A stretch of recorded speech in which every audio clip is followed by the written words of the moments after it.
Indonesia. My name is Muhammad Althaf as the representative of Malikussaleh University for Pemilihan Mahasiswa Berprestasi 2019. Now I'm offering you a better health for what we call the prevention of thalassemia from Aceh to Indonesia. SDGs, Sustainable Development Goals, the third, talking about health problem, including those which is non-communicable disease, such as thalassemia. In fact, there are still many who don't even know what thalassemia is, even though it has a serious prevalence in our country. Thalassemia is an abnormal condition of blood cells which delivers the oxygen throughout the body. It is genetically inherited by parents to the child. Therefore, the patient requires a blood transfusion for the entire life. It affects around 5 of 10,000 live births throughout the world. However, in Indonesia 2018, it was said that 5 to 15% of the population experiences the thalassemia, which makes us one of all the countries in the world known as Thalassemia Belt. Ironically, in 2007, Aceh once holding the highest percentage among the other provinces in Indonesia. It isn't a contagious one, but it can cause a lot of complications, such as heart disease, osteoporosis, even the complication from the therapy itself. We've got 2 types of thalassemia. A minor one shows that the patient carried the gene without suffering from it.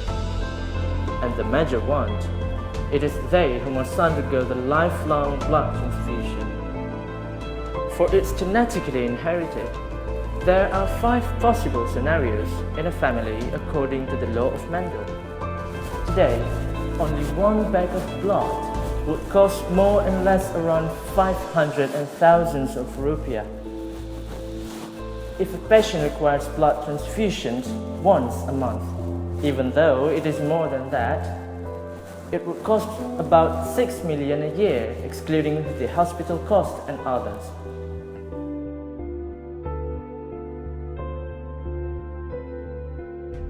Thalassemia can be prevented by premarital screening for early thalassemia career stages.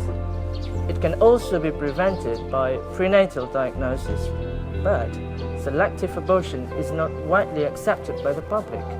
Thus, premarital screening is the best choice, with collaboration to the Kantor Urusan Agama or KUA. The cost of the screening test is around 400,000 rupiah. From that we know that we can do 100 screening tests by the cost of treating 1 patient of thalassemia. The difficult thing is how to make people who seems to be healthy to do the screening test. People are still unaware of that because mostly they don't understand how the impact of thalassemia. The number of marriages is increasing. Without knowing the risk, thalassemia's rate will also increase. In Aceh, we have regulation called Qanun, but there's not mentioned anywhere in the Qanun about thalassemia in marriage. For this, I propose the idea of the government support. We hope this program will be inserted in the Qanun. Imagine that, when we get a practical guidebook, a brochure or a poster, cooperating with the doctors and other experts in giving education about thalassemia. But this program would be complete if the government set it to be compulsory and if they cover the cost for the screening test for every couple who want to marry. And the last and final decisions are given back to the couple themselves, whether they want to accept the partner or not. Finally, I would say it needs a lot of support. For that, I believe that by working together, we can solve this problem. You all can see, preventing is much better than treating. And we hope Indonesia can also use and improve this program. It looks like small, but imagine what you're gonna do if the one who's suffering thalassemia is from your family. Education is a key to solve this. Together, let us end this cycle of thalassemia.